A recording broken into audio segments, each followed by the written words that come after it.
YouTube. And there you are, Rev Wayne Stills. This mic is all yours. All right. Hey everyone, what's up? How are you? Rev Wayne Stills here. Rev Wayne Stills. First, give me a moment to share a sound with you. All the time in the world. Do a second. I was gonna wait for me to go live before I share the sound. If you want to hear. All right. So, mirrors everywhere. Mirrors everywhere. Day, lesson 18. Lesson 18 today.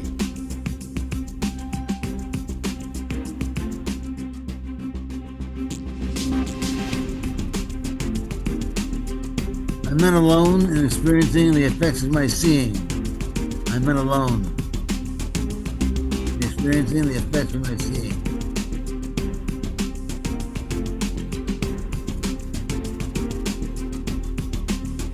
How do I feel about that? We'll see.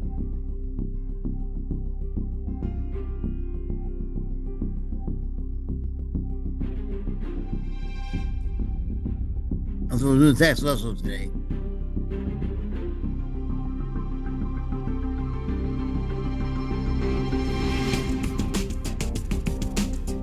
Atonement without sacrifice.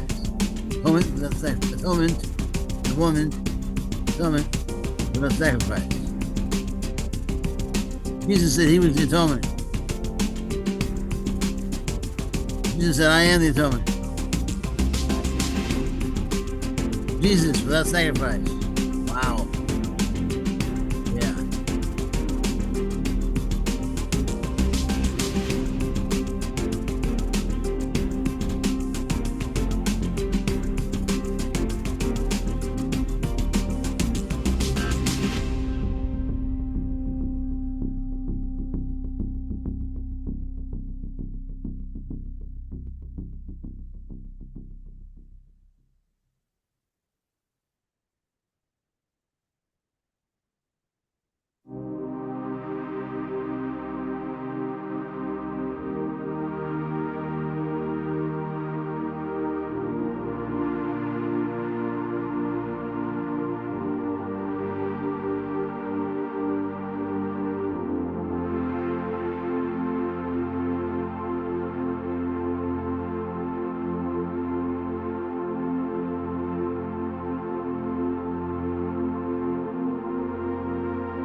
Atonement without sacrifice.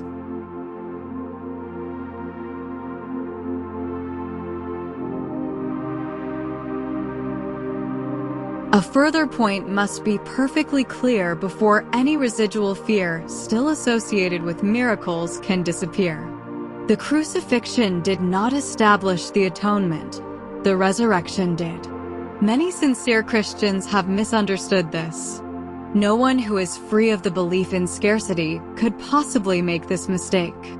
If the crucifixion is seen from an upside-down point of view, it does appear as if God permitted and even encouraged one of his sons to suffer because he was good. This particularly unfortunate interpretation, which arose out of projection, has led many people to be bitterly afraid of God. Such anti-religious concepts enter into many religions. Yet the real Christian should pause and ask, how could this be? Is it likely that God himself would be capable of the kind of thinking which his own words have clearly stated is unworthy of his Son? The best defense, as always, is not to attack another's position, but rather to protect the truth. It is unwise to accept any concept if you have to invert a whole frame of reference in order to justify it. This procedure is painful in its minor applications and genuinely tragic on a wider scale. Persecution frequently results in an attempt to justify the terrible misperception that God himself persecuted his own Son on behalf of salvation. The very words are meaningless. It has been particularly difficult to overcome this because, although the error itself is no harder to correct than any other, many have been unwilling to give it up in view of its prominent value as a defense. In milder forms, a parent says, "This hurts me more than it hurts you," and feels exonerated in beating a child. Can you believe our Father really thinks this way? It is so essential that all such thinking be dispelled that we must be sure that nothing of this kind remains in your mind. I was not punished because you were bad. The holy benign lesson the atonement teaches is lost if it is tainted with this kind of distortion in any form. The statement, "Vengeance is mine, saith the Lord," is a misperception by which one assigns his own evil past to God. The evil past has nothing to do with God. He did not create it, and he does not maintain it. God does not believe in retribution. His mind does not create that way. He does not hold your evil deeds against you. Is it likely that he would hold them against me? Be very sure that you recognize how utterly impossible this assumption is, and how entirely it arises from projection. This kind of error is responsible for a host of related errors, including the belief that God rejected Adam and forced him out of the Garden of Eden. It is also why you may believe from time to time that I am misdirecting you. I have made every effort to use words that are almost impossible to distort, but it is always possible to twist symbols around if you wish. Sacrifice is a notion totally unknown to God. It arises solely from fear, and frightened people can be vicious. Sacrificing in any way is a violation of my injunction that you should be merciful even as your Father in heaven is merciful. It has been hard for many Christians to realize that this applies to themselves. Good teachers never terrorize their students. To terrorize is to attack, and this results in rejection of what the teacher offers. The result is learning failure. I have been correctly referred to as the Lamb of God who taketh away the sins of the world, but those who represent the Lamb as blood-stained do not understand the meaning of the symbol. Correctly understood, it is a very simple symbol that speaks of my innocence. The lion and the lamb lying down together symbolize that strength and innocence are not in conflict, but naturally live in peace. Blessed are the pure in heart, for they shall see God is another way of saying the same thing. A pure mind knows the truth, and this is its strength. It does not confuse destruction with innocence, because it associates innocence with strength, not with weakness. Innocence is incapable of sacrificing anything, because the innocent mind has everything and strives only to protect its wholeness. It cannot project. It can only honor other minds, because honor is the natural greeting of the truly loved to others who are like them. The Lamb taketh away the sins of the world in the sense that the state of innocence, or grace, is one in which the meaning of the atonement is perfectly apparent. The atonement is entirely unambiguous. It is perfectly clear because it exists in light. Only the attempts to shroud it in darkness have made it inaccessible to those who do not choose to see. The atonement itself radiates nothing but truth. It therefore epitomizes harmlessness and sheds only blessing. It could not do this if it arose from anything but perfect innocence. Innocence is wisdom because it is unaware of evil, and evil does not exist. It is, however, perfectly aware of everything that is true. The resurrection demonstrated that nothing can destroy truth. Good can withstand any form of evil, as light abolishes forms of darkness. The atonement is therefore the perfect lesson. It is the final demonstration that all the other lessons I taught are true. If you can accept this one generalization now, there will be no need to learn from many smaller lessons. You are released from all errors if you believe this. The innocence of God is the true state of the mind of His Son. In this state your mind knows God, for God is not symbolic, He is fact. Knowing His Son as He is, you realize that the atonement, not sacrifice, is the only appropriate gift for God's altar, where nothing except perfection belongs. The understanding of the innocent is truth. That is why their altars are truly radiant.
Lesson 18.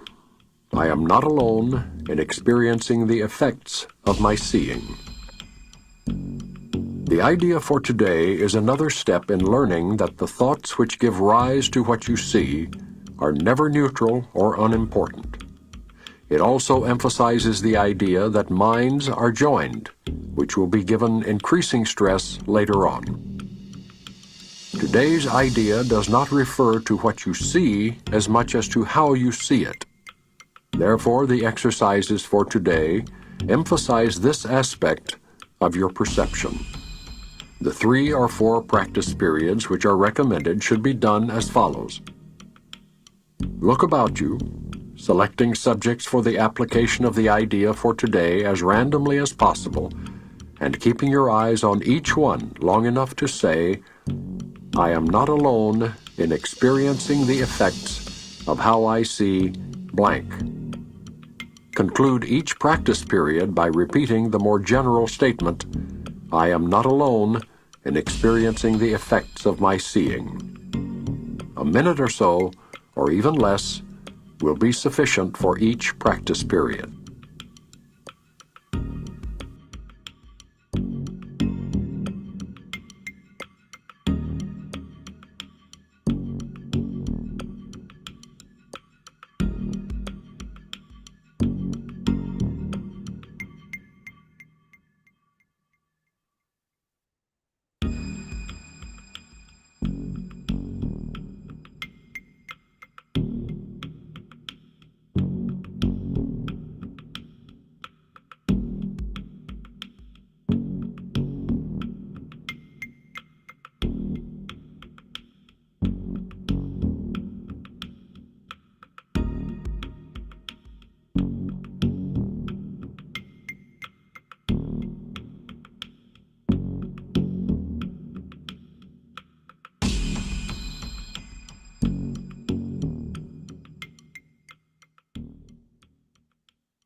A concise takeaway.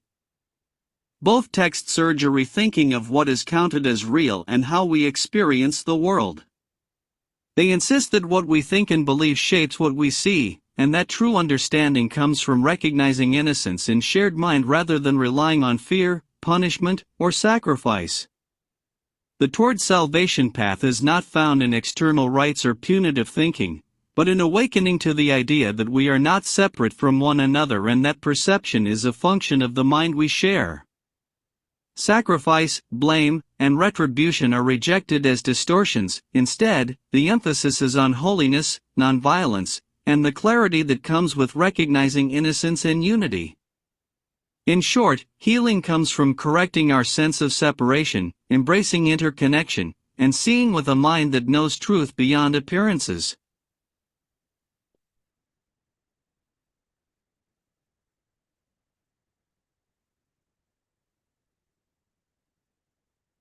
Okay.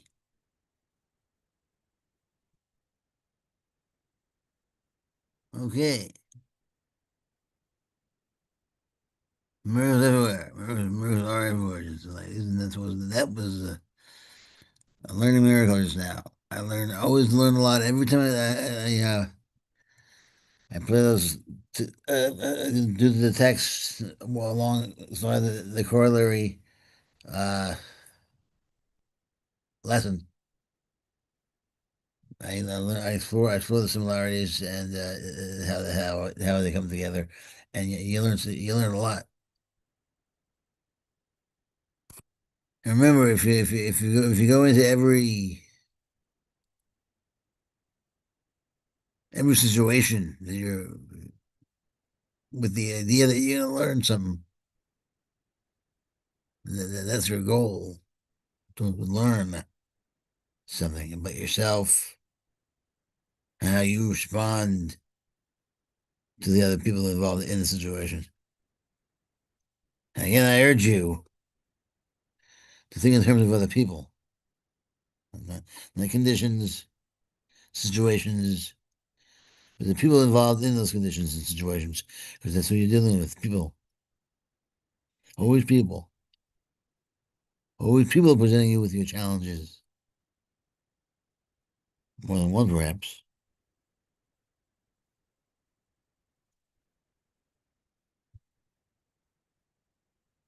Let me see if we get to the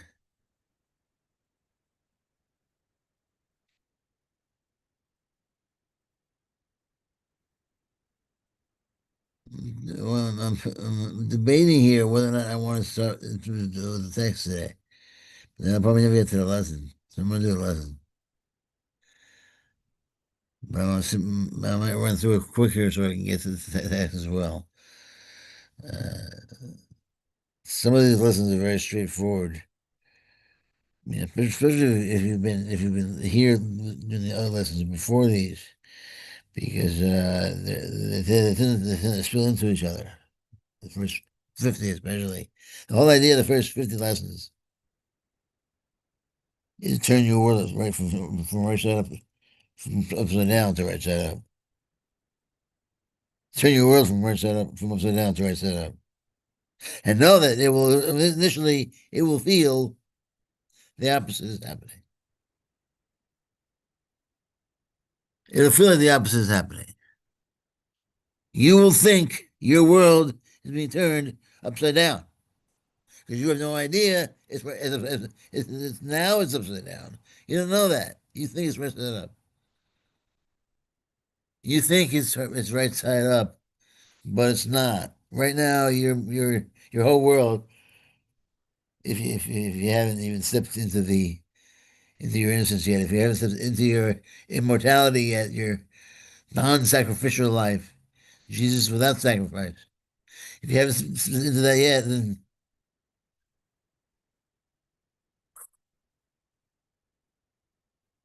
there's a very nice and lovely road ahead of you.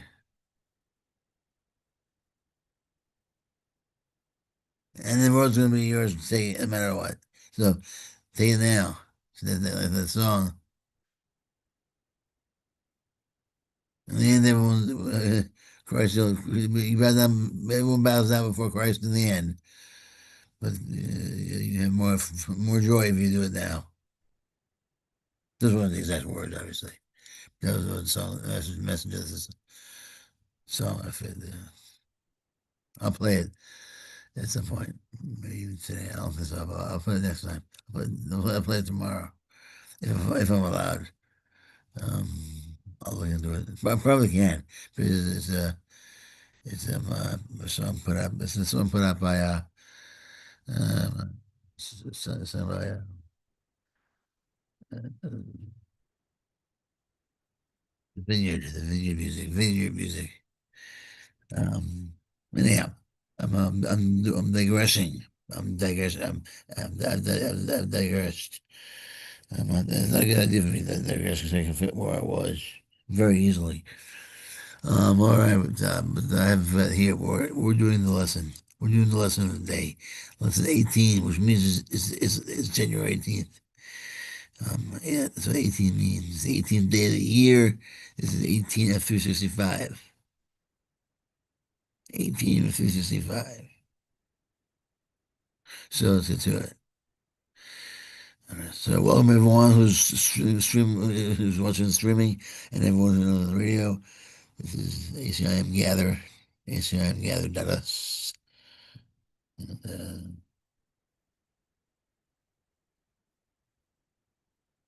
Okay. I'm not alone. That's right there, stop there. That's nice. I'm not alone. Experiencing the effects of my seeing. Experiencing the effects of my seeing. We're all connected, you know. The thoughts are not just yours. All.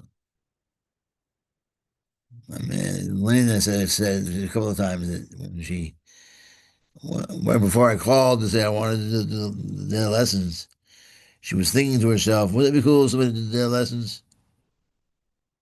I could use someone doing their lessons and texts. And I called.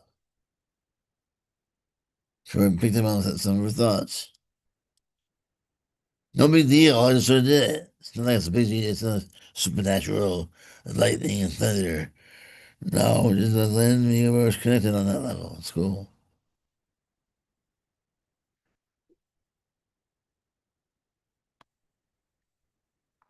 Lesson 18. I am not alone in experiencing the effects of my seeing. The idea for today is another step in learning that the thoughts which give rise to what you see are never neutral or unimportant. It also emphasizes. Now, this is something to think about because we tend to think that since thoughts are illusions, and things are thoughts, thoughts are things, and we create them, we put them out there, they have no meaning. So they're really unimportant. But we find out now from yesterday's work, and the thoughts are badass. I mean, we made thoughts to stay. We're making thoughts to stay. We're making them, we're shaping them, we're turning them into things, solid stuff. And then we're saying, I want that there more than I want anything else there. I want that there more than I want that there. That keeps them both there. If you have competition, the things that are competing against each other will stay there.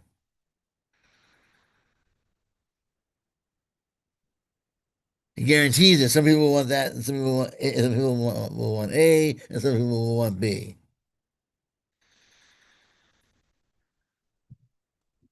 What better way to keep people in the game? To keep people in the game. I mean, keep people in some sort of low level dimensional existence, and have them compete against each other.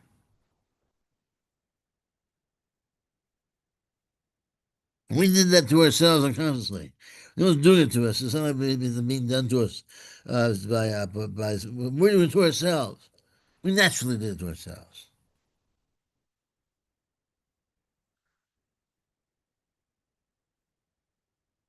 And all that's okay too. Don't forget, we don't add guilt to it. We just accept what we've done and we move on.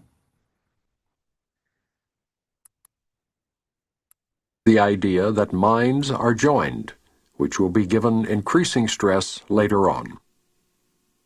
Today's idea does not refer to what you see as much as to how you see it. Therefore, the exercises for today emphasize this aspect of your perception. The 3 or 4 practice periods which are recommended should be done as follows. Look about you, selecting subjects for the application of the idea for today as randomly as possible, and keeping your eyes on each one long enough to say, I am not alone in experiencing the effects of how I see blank. Conclude each practice period by repeating the more general statement, I am not alone in experiencing the effects of my seeing. A minute or so. Now think about that. Everything around you is one with everything else around you. There's no distance between you and anything else around you. There's no distance. There's the thought of the distance. There's the thought of distance. The thought of distance. That's all. And when the thought of distance is tough, it's tough as nails. You can't get rid of it easily by wishing it away. As you become aware over time, over what we call time, aware, I mean, allowing yourself to be persuaded it's true. One of the things we do is we mystify the truth. The truth is just law. The truth is, you hear Jesus say, he said, somewhere in the text, he said today, in our reading, that it's not, God is not symbolic, he's not metaphorical, he's fact. What does that mean? I mean, facts, I mean, what are facts? Facts were in the newspaper. Like facts, newspapers are here today, and the newspapers are in the garbage tomorrow. And yet Shakespeare, he's on the shelf forever. That's truth. What fact means, when Jesus says it, is different. He means God is divine law. God is truth.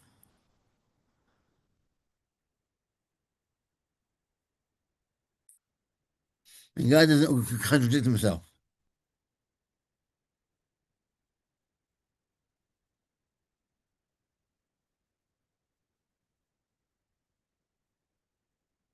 God needs not any sacrifice. Jesus without sacrifice. Total forgiveness. Absolute innocence. Jesus offers you in the here and now absolution for every so-called sin you think you've ever had. Every immorality, every crime, moral crime you think you committed, drop it. Just drop it. Drop it like you're shedding it. Shed it like loose skin.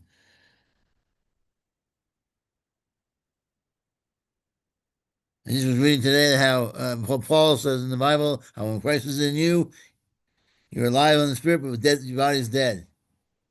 Shed that dead body. The dead body that's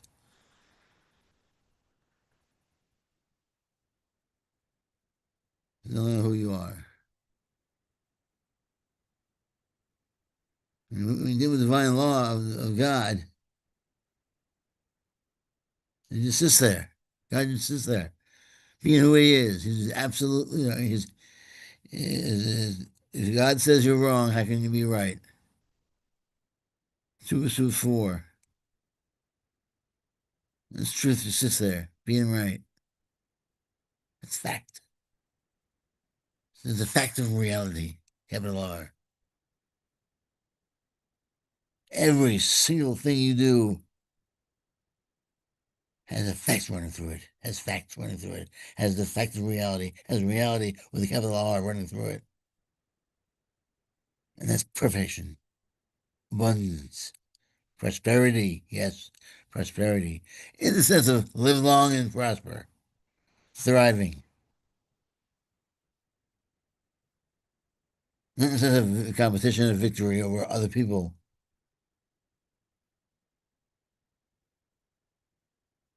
but personally and relationally.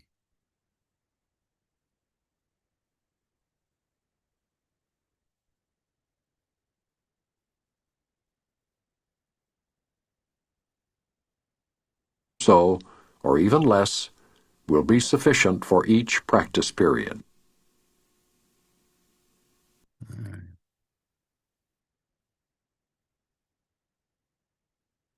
There's not very not a lot of theory here in this one, except for the basics of you're not alone here. Sometimes the theory is minimal, but what's being taught is powerful. But by this point, it shouldn't be so hard to get this, to feel this, to intuitively understand this, to get it a little bit,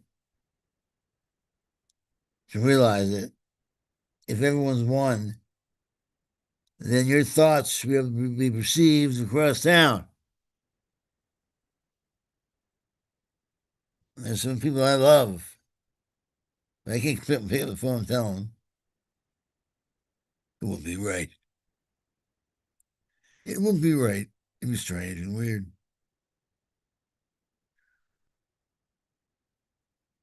I just tell them I love them in my thoughts.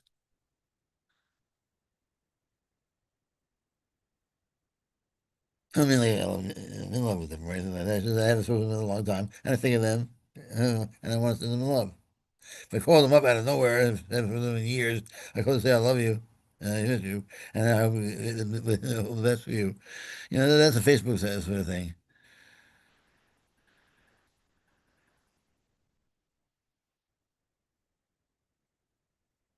The point is, there's no reason. You can go, you can go to Facebook, just send out the thoughts, and they'll get it, whether they know it or not. I've done that. I've sent out thoughts to people just because I miss them, and I find myself thinking about them. Very good chance if you find yourself thinking about somebody a lot, they're thinking about you a lot. I've had that happen. People call me, I've been thinking about them, and then they call me, and I haven't spoken to them in years.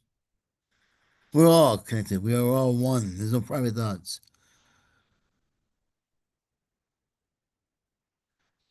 No private thoughts does not mean you have to cover all your privacy. It just means you really have no privacy in the end. Pressure your individuality, but in the end, there is none. Or in the end, there's only you. When you want to move on, there's only one of us here in the end. There's just one person, one being, one beingness, one point of view.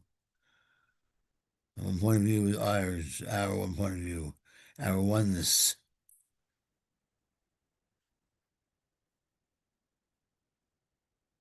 We just are. I just am. I just am. I just am.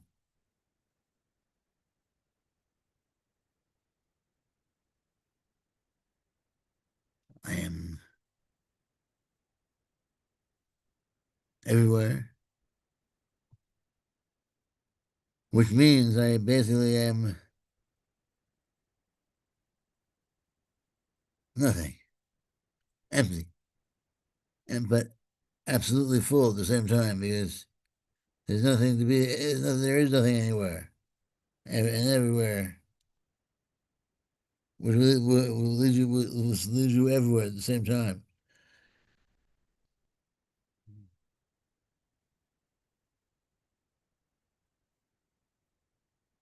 It's a place you really can't be in too long. It's like, it's sort of like, if you woke up and became lucid in a nighttime dream, you lucid means you realize you're dreaming. You realize, oh, I'm dreaming. Wow, this is great. I'm dreaming, and I'm not really here at this restaurant or this bar, this sales bar. I'm dreaming. I can meet anyone I want. I'll meet all these people, and I'll be the popular person in the bar. But this is more like when you become one with everything. It's more like you become lucid in dreamless sleep. So you're not dreaming at all, but somehow you become conscious. Dreamless sleep when you just it's all there's nothing. You don't even know you don't even aware yourself as being you in the way you came. Where are you when you're not dreaming and you're just sleeping? Where's your awareness? Well, what if you become aware and you're in dreamless sleep? It's just all black. So this is the void, and you realize that you are that void. You are that void. You are that primal darkness.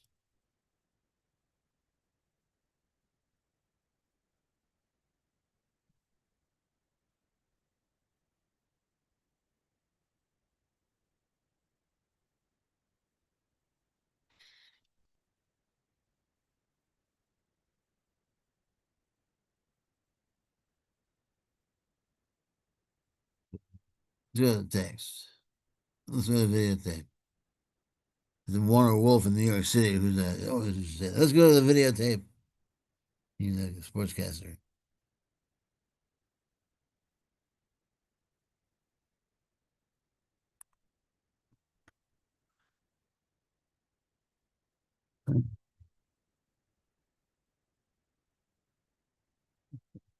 Have a favor here. I'm gonna make it bigger.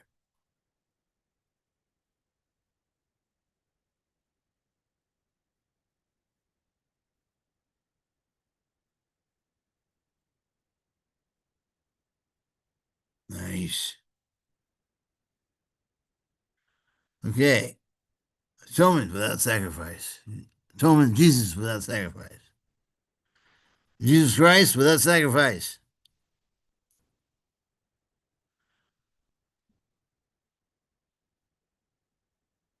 I'll show you guys something. I'll show you when I leave. Before I leave, I'll show it to you. I'll wait. I'll wait and show it to you. Further point must be perfectly clear before any residual fear still associated with miracles can disappear. The crucifixion did not establish the atonement. The resurrection did. So it was not my crucifixion that mattered. Don't focus on my crucifixion. It's not about death. It's not about darkness. It's not about, oh no, what now? It's about the resurrection. It's about the victory over the darkness.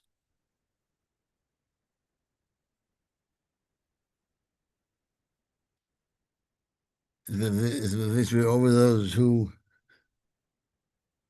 have a need, intense desperation for the game. The ability to remove yourself from the game completely and find yourself resurrected in a higher place. And you can go back and forth if you want.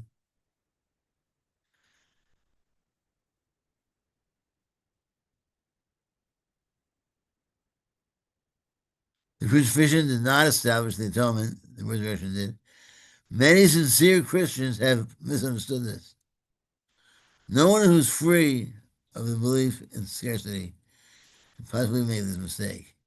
If the crucifixion is seen from an upside down point of view, it does appear as if God permitted and even encouraged one of his sons to suffer because he was good.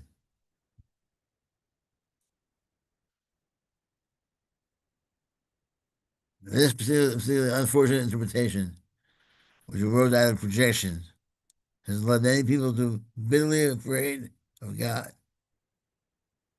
Such anti-religious concepts enter into many religions. Yet the real Christian should pause and ask, how could this be? It's likely that God himself be capable of this kind of thinking, which, in his own words, have clearly stated is unworthy of his son. So God wouldn't do this. Are you kidding me? Why would God punish one of his children?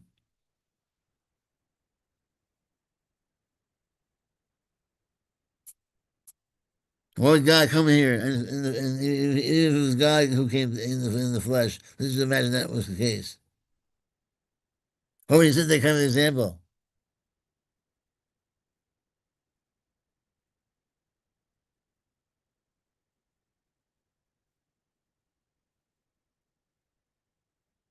I'm gonna expose. I'm gonna trigger everyone's evil side, and I'll have you kill me, and then I'm gonna go away for a couple of days, come back.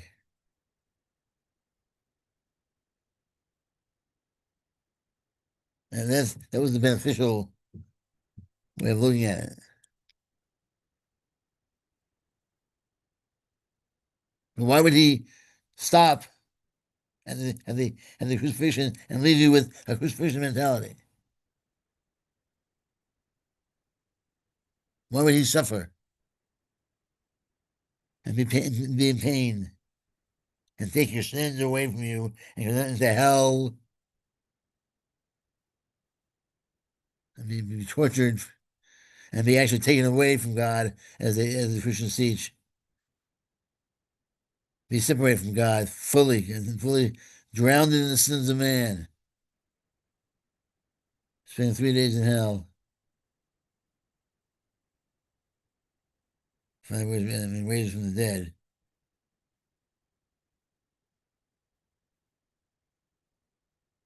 And get out there and convert people, or they tell them to burn in hell.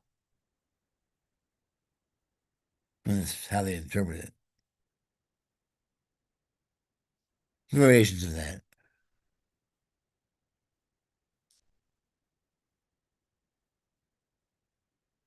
We have a device in our mind, it's called the interpreter. We interpret things how we want. God gave us that thing. Just like God gave us the ability to judge things, to discern things. He gave us the ability to feel things.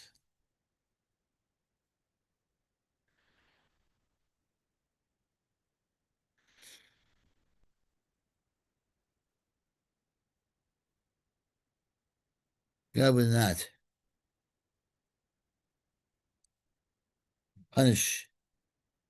I mean, how would we trust God if he knew that if we're good, we might get punished? If he made you to go to hell?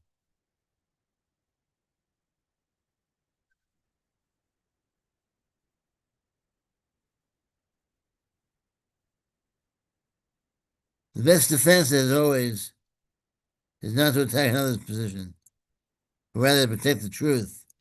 It's unwise to accept any concept because we invert the whole frame of reference in order to justify it.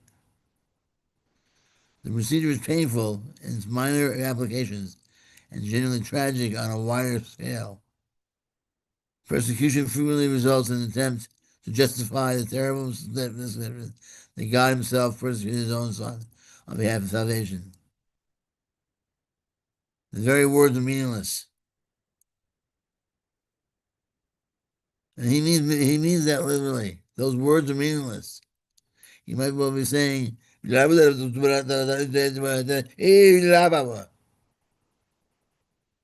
they fly in the face of God's law, of God, of law, of fact.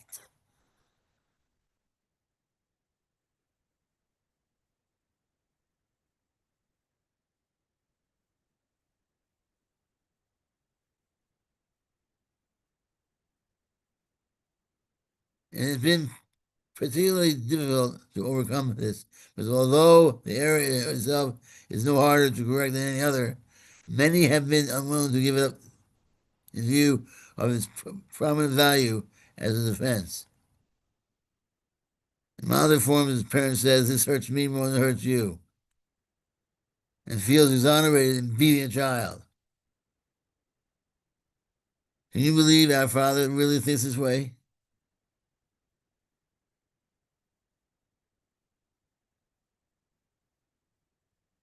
There's no way you have to justify it that way. Somehow you have to justify monstrous behavior if God sends you to hell on purpose. If God made you to, as a potter makes a clay pot, he makes you be a vessel of wrath.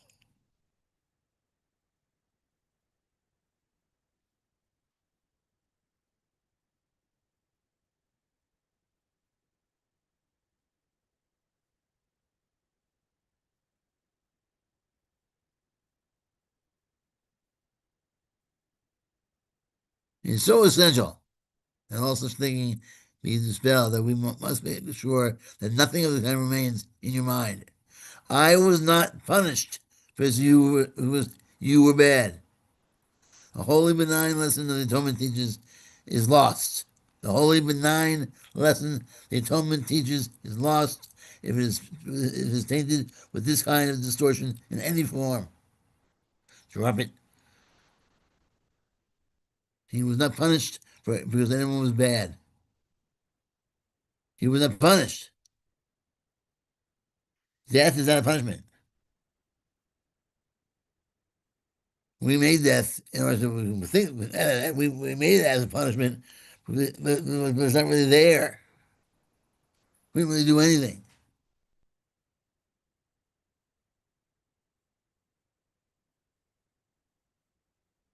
Oh, to get rid of death, to extricate ourselves from death, to escape death. It's called what it is, to forgive it, to forgive it. To forgive ourselves for not really doing it in the first place.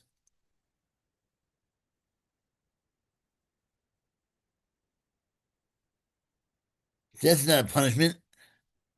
It's a hallucination. And if you just let it bury you, it'll just come out, you come out the other side, and death will shatter. You know it's not it's too down deep. We all do.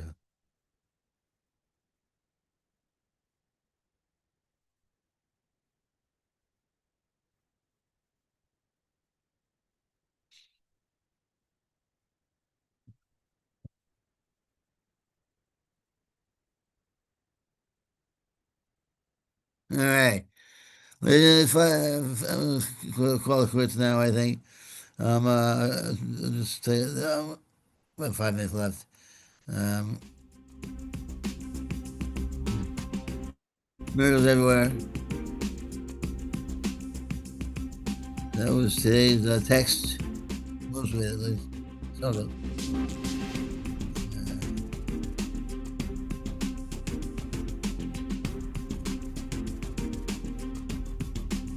Atonement without sacrifice.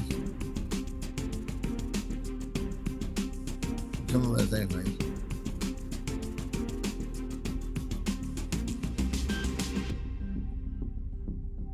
And here's the lesson. Lesson 18. Do the lesson. Read the text. If you don't know if you've done the course already, then just open up the book anywhere and just start reading.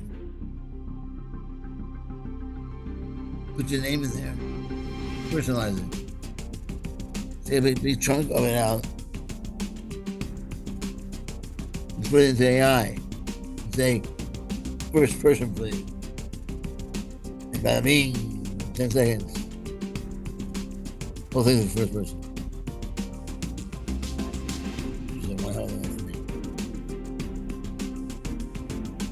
Fun.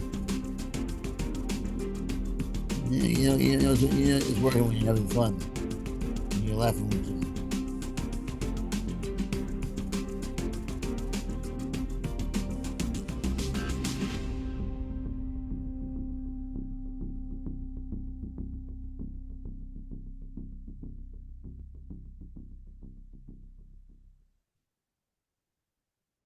All right, everyone. God bless you all. I love you all. I'll be back tomorrow at, I think it's Monday. Was it 2 o'clock tomorrow? I'm not sure. I'm not sure. I'll find, Let me look, because yeah, I want to make sure. I'm going to go ahead and close out the YouTube. God bless everyone. Peace on the radio and then on the live stream. And I'll see you tomorrow, whenever it is. We'll find out. Just check in and you'll the ACIM.us. ACIM.us. I mean, that's about it. So anything else? Nothing else. That's about it. Thank you, everyone. Peace. Thank you so much, Rev Wayne Stills. I appreciate your dedication to the atonement Sure. and the salvation of the world. Thank you so much, my brother. Absolutely.